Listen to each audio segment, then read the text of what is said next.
അതെ പിന്നെ ആരെ എനിക്കിവിടെ കാണാനുള്ളത്? എന്നെ പാക്കുന്നതുക്ക് മട്ടുവാ വന്ന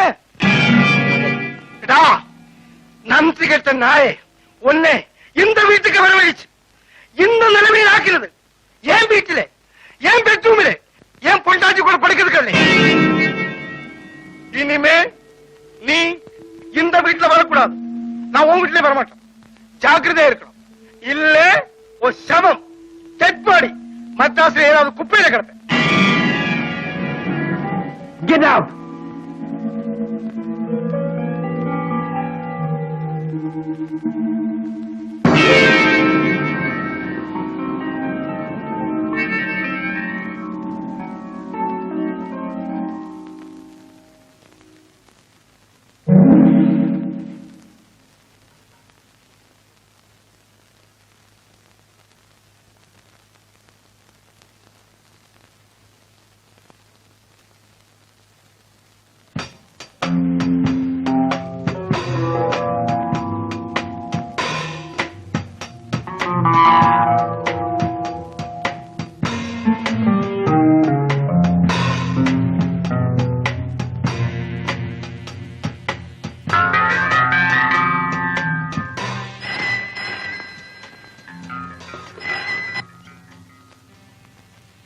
ஹலோ, ஆமாங்க, நான் கமலம்மா பேசுறேன்.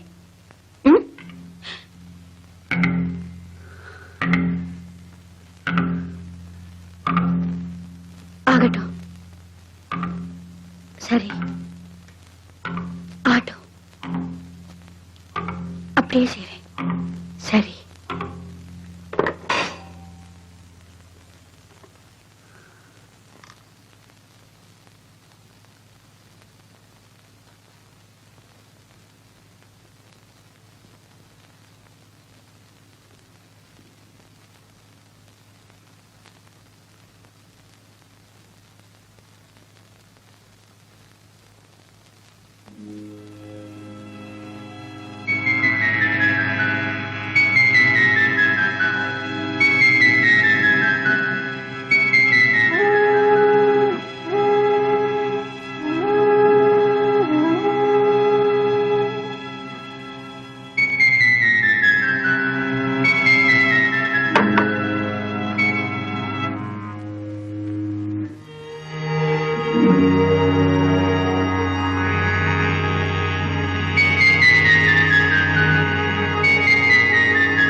कमलू, कमलू,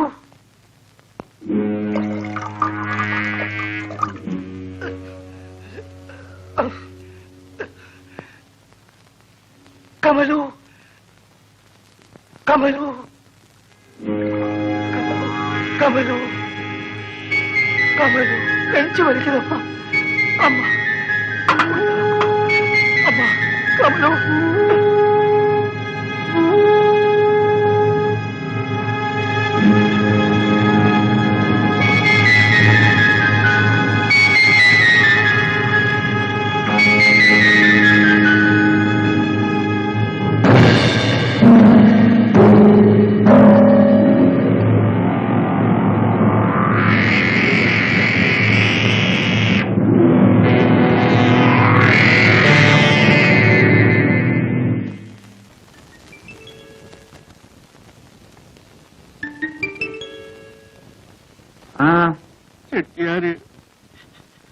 ചെട്ടിയാര് മരിച്ചു.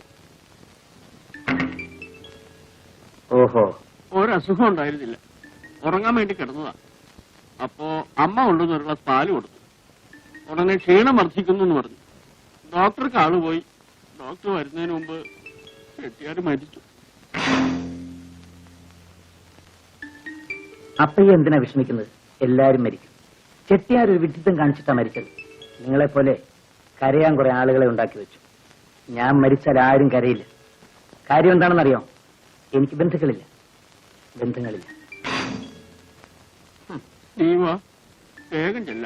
അയ്യോ, ഞാൻ എന്തിനാ വരുന്നത്? അവരൊക്കെ വലിയ ആൾക്കാർ. അവിടെ എന്നെ പോലുള്ളവർക്ക് എന്താ കാര്യം? അതിനുള്ള നിലയും വില എനിക്കുണ്ടോ? അപ്പയ്യ പൊയ്ക്കോളൂ.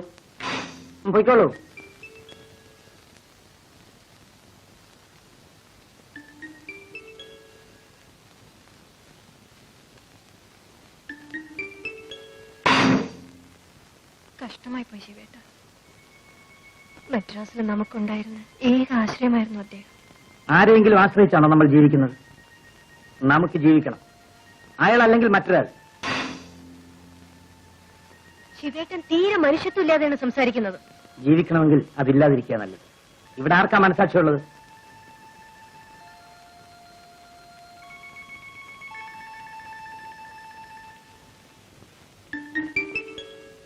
ശിവേട്ടൻ അവിടം വരെ ഒന്ന് പോകുന്നില്ലേ? പോകണം, പോകും.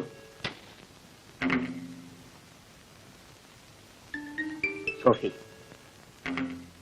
എന്താ ശിവേട്ട? നിന്നോടൊരു കാര്യം പറയാനുണ്ട്. അത് കേൾക്കുമ്പോൾ സോഫി ഞെട്ടരുത്, വിഷമിക്കരുത്, വേദനിക്കരുത്. എനിക്കൊന്നും മനസ്സിലാവുന്നില്ല.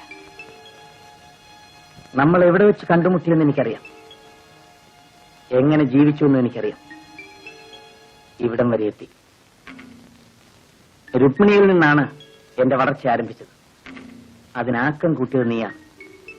എനിക്ക് നിന്നോട് നന്ദിയും കടപ്പാടും സ്നേഹവും ഉണ്ടായിരിക്കണമെന്ന് നീ ആശിക്കരുത്. നമ്മൾ ഇവിടെ വെച്ച് പിരിയുകയാണ്. രുക്മിണിയും അന്ന് ഇങ്ങനെയാ വിളിച്ചത്. ചെട്ടിയാര് മരിക്കുന്നത് വരെ നീ എന്റെ കൂടെ ജീവിക്കേണ്ടത് എന്റെ ഒരു ആവശ്യമായിരുന്നു. ശിവേട്ടനിൽ നിന്ന് ഞാനിത് പ്രതീക്ഷിച്ചില്ല. സോഫി, നിനക്കൊന്നും തോന്നരുത്. രുക്മിണിയുടെ വളർച്ച അവസാനിച്ചപ്പോ അവളുമായി ഞാൻ കണക്ക് പറഞ്ഞു പിരിഞ്ഞു. നിന്റെയും വളർച്ച അവസാനിച്ചു. എന്റെ വളർച്ച ആരംഭിച്ചിട്ടേ ഉള്ളൂ. ഇനി നമ്മൾ ഒരുമിച്ച് ജീവിക്കുന്നത് എനിക്കും നിനക്കും ബുദ്ധിമുട്ടായിരിക്കും. ശിവേട്ടനെ വിശ്വസിച്ചാണ് ശിവേട്ടൻ പറയുന്നത് എന്ത് ഞാൻ ചെയ്തത്. ശിവേട്ടൻ എന്നെ ഉപേക്ഷിച്ച ഞാൻ എങ്ങോട്ട് പോകും, എങ്ങനെ ജീവിക്കും? ഇതേ ചോദ്യം രുക്മിണിയും ചോദിച്ചത്. അവൾ പോയില്ലേ? അവൾ ജീവിക്കുന്നില്ലേ?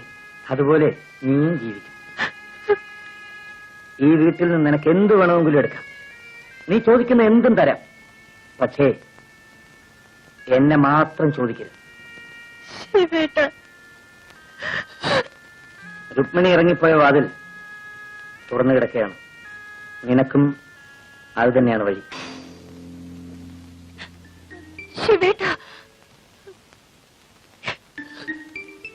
യാത്ര പറയാൻ ഇനി എന്നെ കാണണമെന്നില്ല.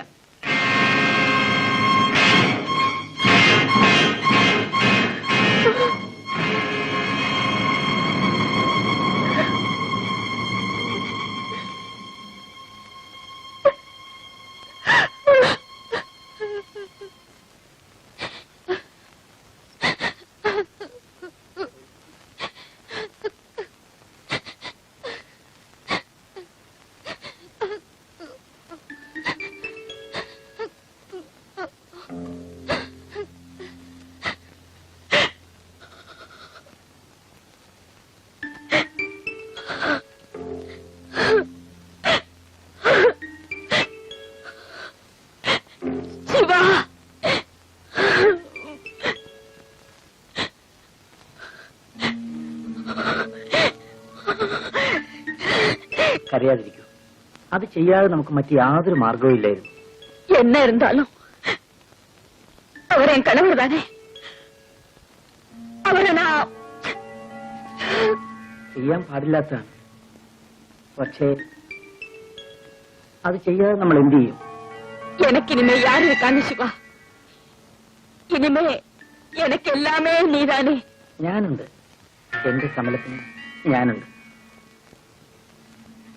തീർച്ചയായും നിനക്ക് എന്നെ വിശ്വസിക്കാം.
ഞാൻ ബിസിയാണെന്ന് പറയൂ.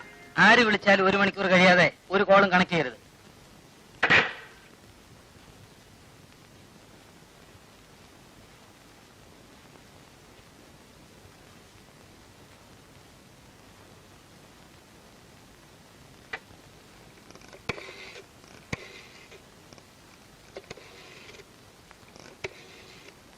Hello, yes, Shivan here.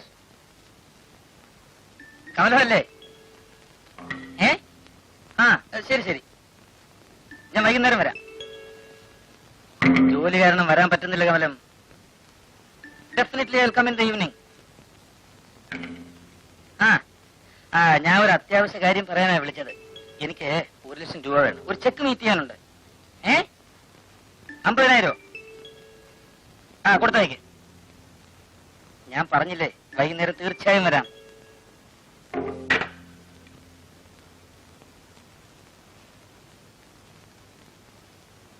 എന്നെ കാണാൻ ആര് വന്നാലും വൈകുന്നേരം 4 മണിക്ക് ശേഷം വരാൻ പറയും. അക്കൗണ്ട്സിലെ നാരായണയ്യരോട് എന്നെ വന്ന് കാണാൻ പറയും.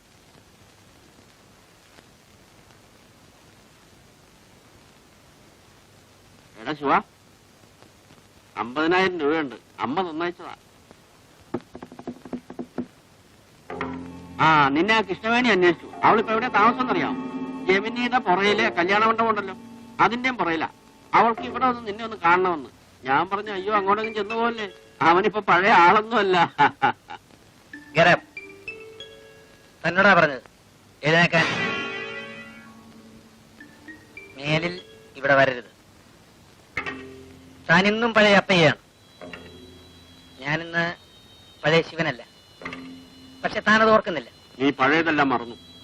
നിന്നെ ഞാൻ ആദ്യം കണ്ടുമുട്ടിയ ദിവസം നീ ഓർക്കുന്നു. നിന്നെ ഇവിടെ എത്തിച്ചതാരാണെന്ന് നിനക്കറിയാമോ? എനിക്കെല്ലാം ഓർമ്മയുണ്ട്. ഞാനൊന്നും മറക്കാറില്ല. അതുകൊണ്ട് തന്നെയാണ് തന്നോട് ഇവിടെ വരരുതെന്ന് പറഞ്ഞത്. താൻ എന്റെ ഭൂതകാലത്തിന്റെ നിഴലാണ്. പറഞ്ഞത് കേട്ടില്ലേ?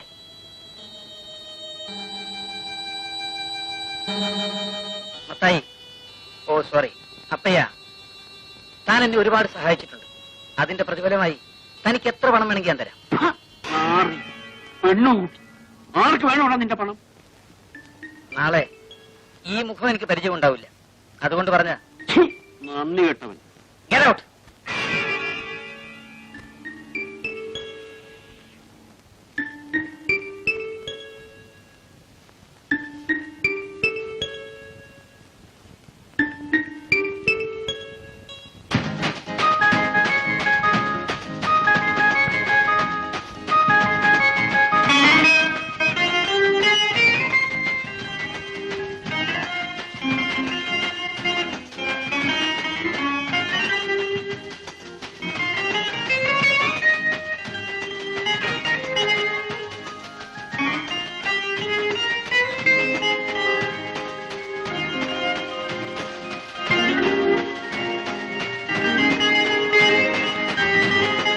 Hello mister Shivan. ഞാൻ തീരെ വിചാരിച്ചില്ല മിസ്റ്റർ ശിവൻ എന്ത് വരുമെന്ന്. ഒന്ന് ഫോൺ ചെയ്തുകൂടായിരുന്നോ? വരൂ, നമുക്ക് അകത്തിൽ സംസാരിക്കാം.